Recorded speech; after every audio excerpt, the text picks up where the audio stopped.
Сәлем бәріне. Қазір сіздер «Шкала агрессия» фильмінің қысқаша мазмұнын тыңдайсыздар. Тамашалаңыздар.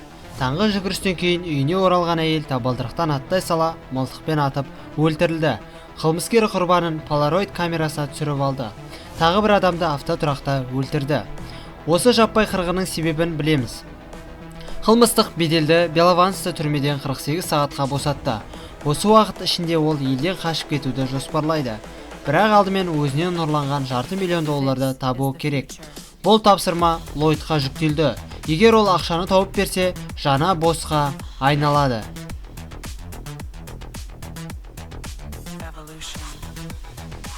Міне олар келе жатыр. Дәл өзі, сенде 48 сағат бар. Ллойд 2 адамды 1 сағаттың ішінде ақ өлтіреді. Сосын 3-ші ұрының кеңсесіне басып кірді. Чизолм құжаттарды ақтарып ақша салынған конверті тапты. $20 000 Ллойд еркектің тамағынан атып тағы бір суретке түсірді. Қомақты суманың басым бөлігі әлі табылуы керек.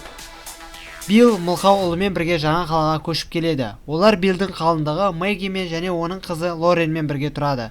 Қыз өмірінің күрт өзгергеніне қатты ашулы. Билл Лореннің інісіне жаңа бөлмесін көрсетуді сұрады. Ол менің бауырым емес, деді. Жүр. Қыз амалсыздан Оуэнді бөлмесіне апарды. Үй іші заттарын жайғастырып жатқанда бала инені түтікшеге салып үрлеп өрмекшіні түйреп қойды. Өгей әкесі әуелі Лоренге матрасты үйге кіргіздіріп, кейін інісін қарамағаны үшін ұрысты. Лорен Оуэнді бүкіл үйден іздеді. Айта кету керек, бала жақсы жасырынды. Ол шатырда, жертөледе де жоқ.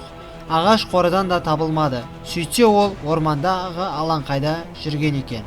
Қыз оған ұрысып, оған бәрібір жауап бермейді. Не ойлайсың, мына үнсіздігін саған жақсы әсер берді ме деп сұрайды. Лорен оның құлағынан ұстап, үйге сүйреп кіргізді. Осы уақытта банда соңғы шабуылға дайындалып жатыр. Кешкі ас кезінде Билл есік қоңырауынан шошып кетті. Бірақ келген тек риэлтор еді. Ол Оуэннің жақында ғана отбасына оралғанын білеміз. Яғни оған арнайы ем қажет. Ол үнемі дәрі ішуі тиіс. Билл ұлына қайырлы түн тіледі, бірақ ол ұйықтамады. Үй ішінде жүріп алды. Ақыры әпкесі оны төсекке қайта жатқызды. Ауыр матрас баспалдақтың жанында сол күйі қалды. Таңертең отбасы өз істерімен айналысып жатқанда есік қағылды. Мэгги ашуға барғанда есікпен бетпен соққалды. Үйге бағыңды басып кіру тінту басталды. Ллойд Биллді тізерлетіп ақшаны талап етті. Ер адам олар қателескен шығар деп сендіргісі келді, бірақ бұлар қалжыңдамайды. Чизолм әйелді мылтықпен атып өлтірді. Лорен душта еді. Естіп шықты. Анасының мәйітін және біреудің оны суретке түсіріп бақылау оғын атқанын көрді.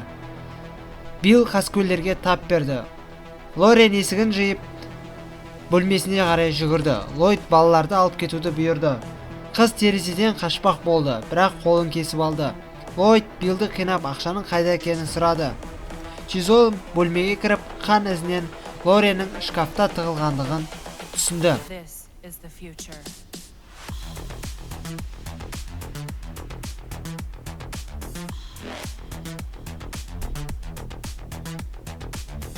Есікті ашты, бірақ ішінде ешкім жоқ. Лорен кереуеттің астында тығылып еді. Бірақ ол қарағанда қораптардың артына жылжып кеткен. Қыз дәлізге атып шығып, Оуэннің бөлмесіне кіргізуін өтінді. Чизолм оларды қуып жетті. Олар Оуэннің бөлмесіне кіріп кетті.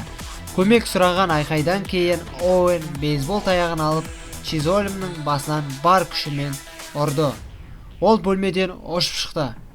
Оуэн кеңсе пышағын бөлшектеп, есікті пластикпен бекітті. Чизолм есікті бұзып жатқанда екеуі терезеден қашып кетті. Билл баласына көмек керек болғанын айтып ақталды. Ол авторитеттің құпия шоты бар екенін біліп, ақшаны иемденген. Оуэн әпкесінің қолынан ұстап орманға қарай жүгірді. Қуғыншыға терезе алдында ұстара жүздерін қалдырды. Қалған бандиттер айқай естігенде балалардың көлікке жетіп үлгерді. Оуэн дөңгелектің қақпағын шешіп алды. Қарғыс атқан балалар, деп айқайлады ол. Биллді де өлтірмек болды, бірақ ол жүк көлігіндегі сейф туралы айтты. Ақша сонда екенін айтты. Балаларды босатуды өтінді. Лорен қашуды сұрады, бірақ Оуэн жүк көлігін артына тығылды. Банда Биллмен бірге келді. Ол жүк көлігін ашып, ішіне кірді. Шынында ішінде сейф бар еді.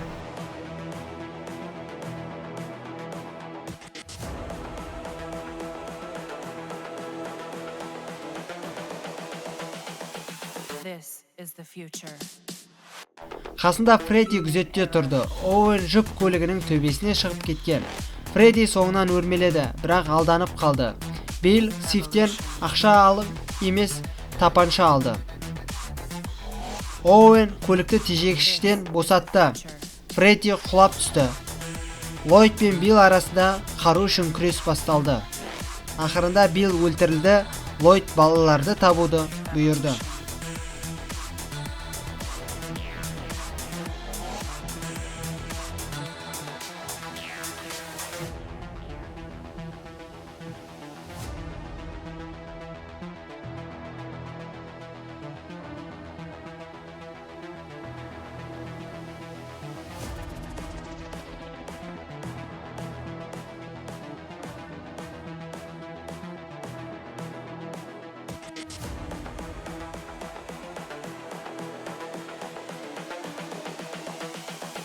This is the future.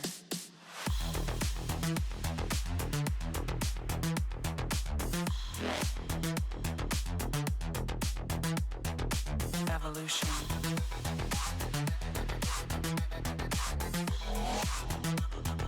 This is the future.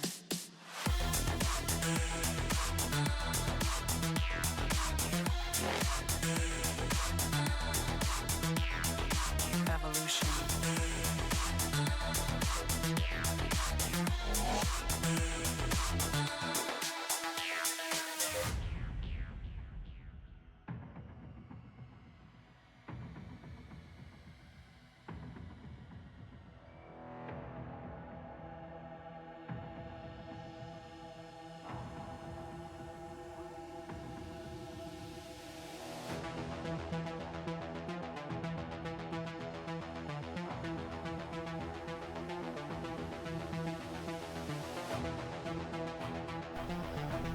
Оуэн орманда тұзақтар құрып чизольмен аяғын сындырды. Риэлтор келіп жағдайды түсініп қашпақ болды, бірақ арқасынан атылды. Элвис пышақпен балаларды іздеді. Көпір астында тығылған Лореннің ыңырсығанын естіп төмен секірді, бірақ Оуэн артынан шығып оны таяқпен ұрып, кейін пышақтап өлтірді. Соңда басын жаншып тынды. Кейін әпкесінің жарасын жуып күтім көрсетті.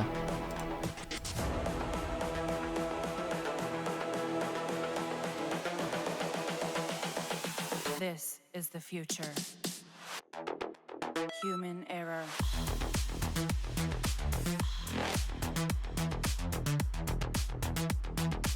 Evolution.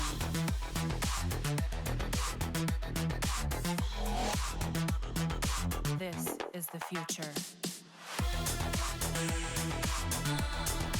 Кешке олар жолға шықты. Автосалон жабық болса да, Оуэн көзілдіктің сымымен құлыпты ашты. Көлік тауып мінді. Бірақ Ллойд пен серігі автотұрақта еді.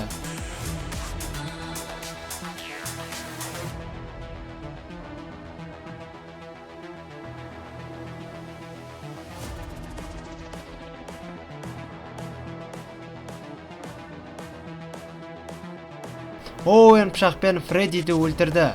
Ллойд оқ атты. Дөңгелек қақпағы оқты баяулатып, бала аман қалды. Ол пышақпен оқты алып тастап, көлік айдап, әпкесін құтқаруға барды.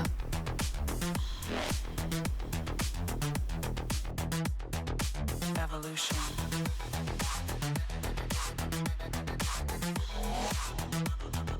This is the future.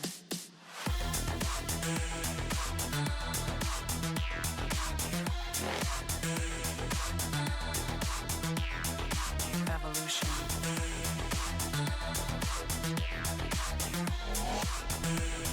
Ллойд Лоренді үйге қайта келді. Матрастан ақша шашып шықты. Билл ақшаны соңда жасырған.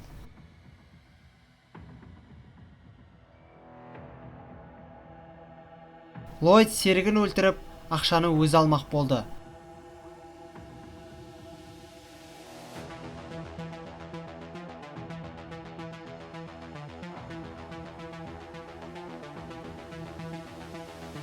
Бірақ Оуэн жертөледе тұзақ құрған.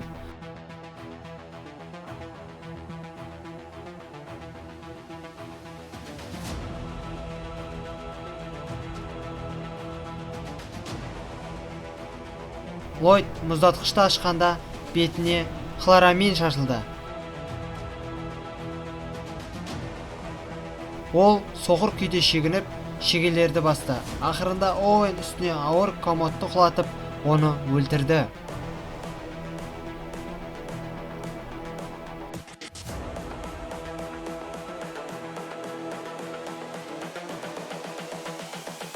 This is the future. Human error. Таңертең Лорен көзінің астында көгерген ізбен үйдің табалдырығында отырды.